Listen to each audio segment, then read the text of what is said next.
Oh, mga viewers, another Vlog na naman. transfer tayo ng floor mounted record na mapil. Transfer to sa baba. Sira yung sa baba. Masunog yung compressor. Papalitan sabi ni boss, transfer yung nato doon. So, yan yung gagawin namin. So, makita namin yung kumaya. Yung gagawin. Okay, bye-bye. So, ito na yung outdoor unit. So, gagawin natin, ito yung nasira, pumutok yung nasunog yung compressor.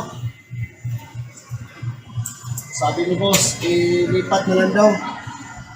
So, gawin namin, pump down ito, pump down. Pump down, tapos tatanggalin ito, tapos transfer sa kabila. So, sige. Isahan na mga. So, ito yung gagawin natin ito, ipapump down na natin ito. Pump down dito, so gamit yung brains natin.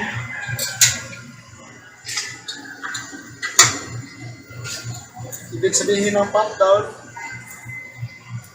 lahat ng refrigerant na nasa system nito, i-recover niya lahat dito sa condenser unit. Bali dito niya ilalagay.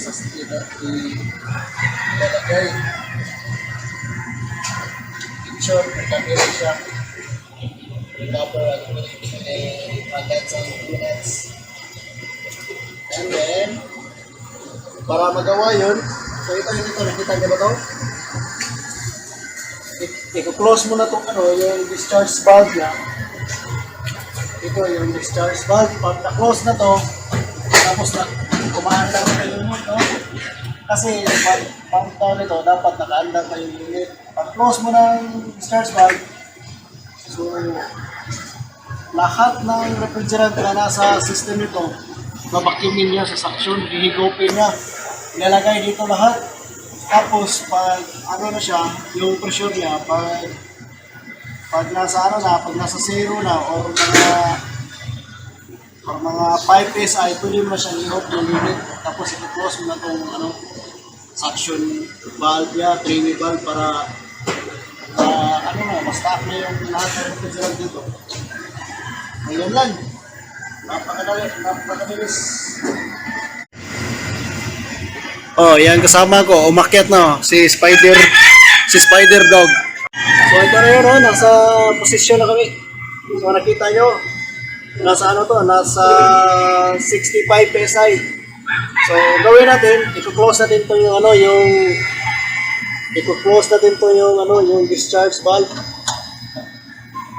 I-close yung discharge valve para i-open lahat ng suction dito. At saka i-off yung breaker. So, gawin na. Simula na. Close na ka. Yun. So, close ko na yung valve.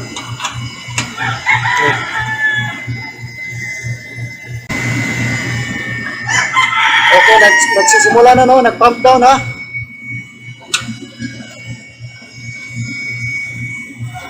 Oh, tignan nyo yung suction, oh. Hinihigop niya. Tingnan nyo, tingnan. So, malapit na.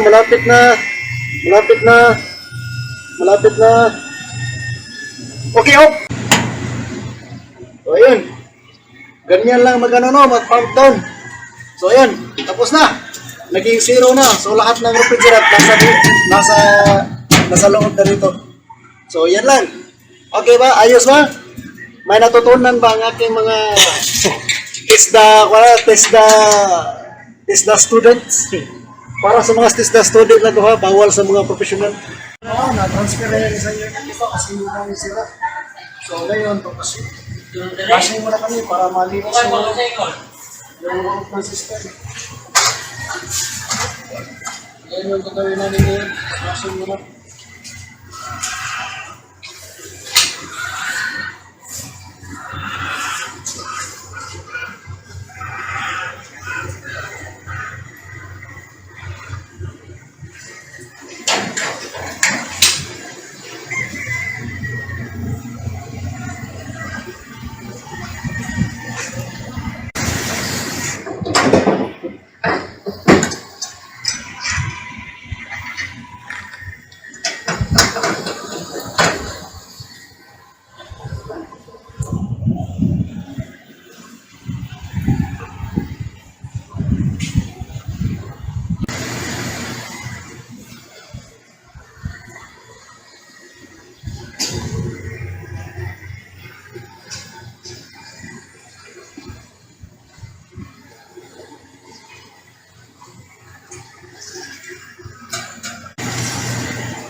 Kasi itong unit na to, wala itong ano, hindi na nilagyan ng dryer.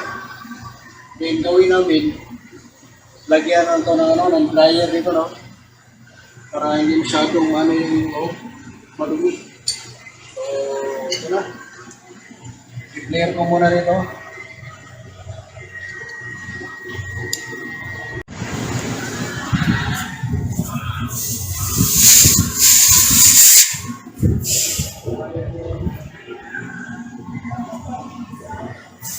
Hindi kayo ganito sa ganon.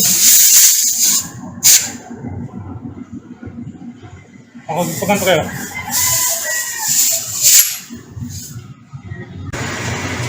Ito ang filter dryer. Para saan yan? Para sa nagsilbing ano, pangsala pa. Filter siya sa mga dumi galing sa system mo. Meron nga yan, merong gaya dyan na, tingnan nyo.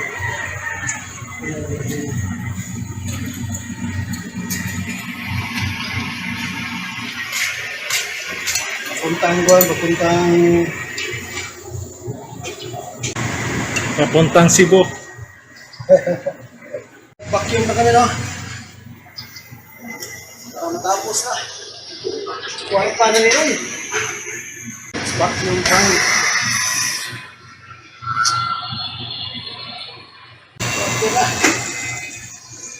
Vacuum tayo ng 20 minutes. Time check. Alas 2:02.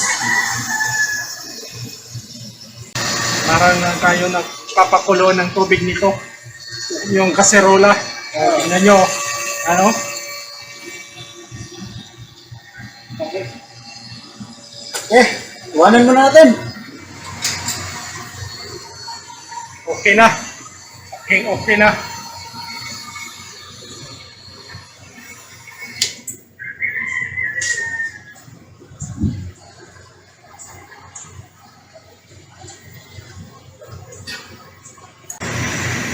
So, release na tayo, no? Para mag-check yung room.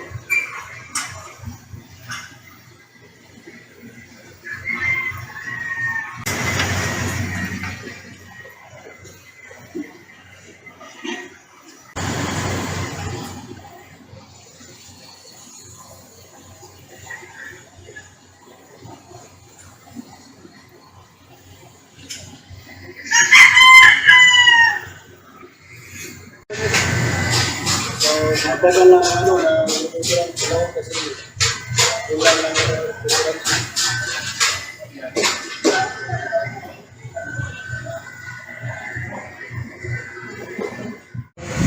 Ayun, natapos na rin. So, okay na. Mandara yung outdoor natin. So, ito is interview ko. Bakit ng aming bahay ni Kuya Leonardo DiCaprio.